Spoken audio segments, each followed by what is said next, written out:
আমরা গতকাল খবর পেয়েছি আমাদের একটা নির্বাচন যে কমিশন আছে, আমাদের আগেও তো একটা নির্বাচন কমিশন ছিল, হুদা নির্বাচন কমিশন, রকিব নির্বাচন কমিশন। আমাদের নির্বাচন কমিশনরা দিনের ভোট তারা রাতে করে দিয়েছে। তারা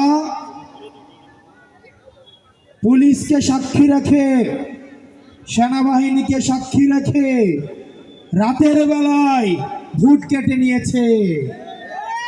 কবর থেকে এমন শুনেছি মরা মানুষ এসেও ভোট দিয়ে গিয়েছে। আমরা এমনও শুনেছি দাদা দাদি 20 বছর আগে মারা গিয়েছে, উনিও নাকি ভোটের লাইনে এসে ভোট দিয়ে গিয়েছে।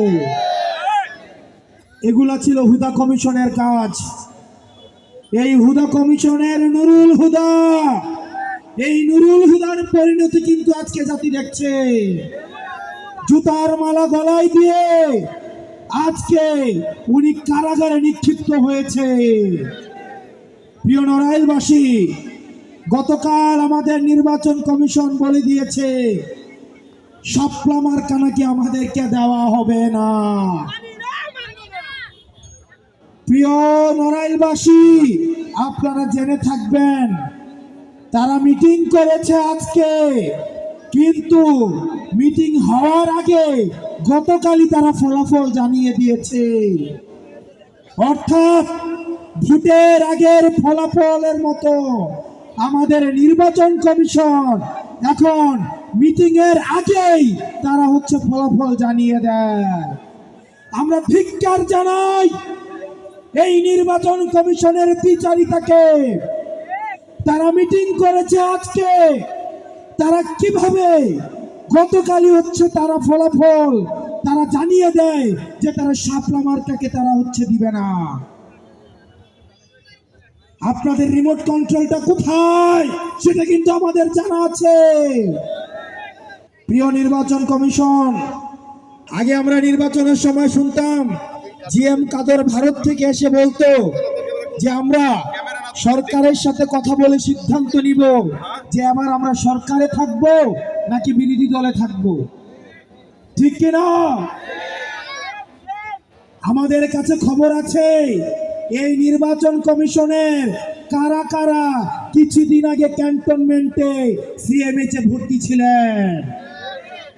আমাদের কাছে কিন্তু খবর আছে এরশাদকে যেভাবে গলফ খেলতে নিয়ে যেত, ঠিক একইভাবে এখন অনেককেই ধরে ধরে সিএমএইচ এ নিয়ে যাওয়া হয়। কোন জায়গা থেকে পরিচালিত হচ্ছে রাজনীতি যে কোথায় চলে? প্রিয় নড়াইলবাসী, আপনারা আমাদের সাথে থাকবেন। আমরা প্রতিজ্ঞা করছি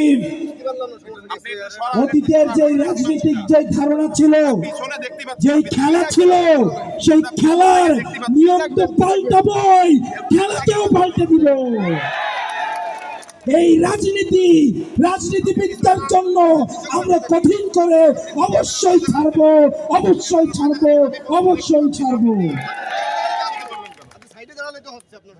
আমরা রাজনীতিবিদদেরকে জনগণের কাছে জবাবদিহি করতে আমরা বাধ্য করব।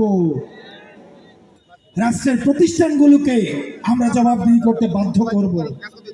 আমরা আবারও বলছি, নির্বাচন, জনগণ এবং রাজনীতি যদি করতেই হয় তাহলে চাকরি ছেড়ে দিয়ে এসে এবং ক্যান্টনমেন্ট ছেড়ে দিয়ে এসে তাহলে রাজনীতির মাঠে এসে রাজনীতি করুন।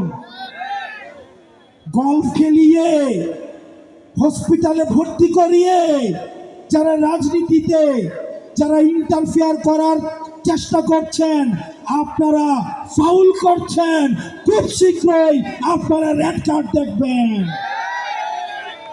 প্রিয় নড়াইলবাসী, আপনারা ভালো থাকবেন, সুস্থ থাকবেন। আপনাদের সাথে খুব শীঘ্রই আরো দীর্ঘ লড়াইয়ে আপনাদের সাথে দেখা হচ্ছে। আসসালামু আলাইকুম ওয়া রাহমাতুল্লাহি ওয়া বারাকাতুহু।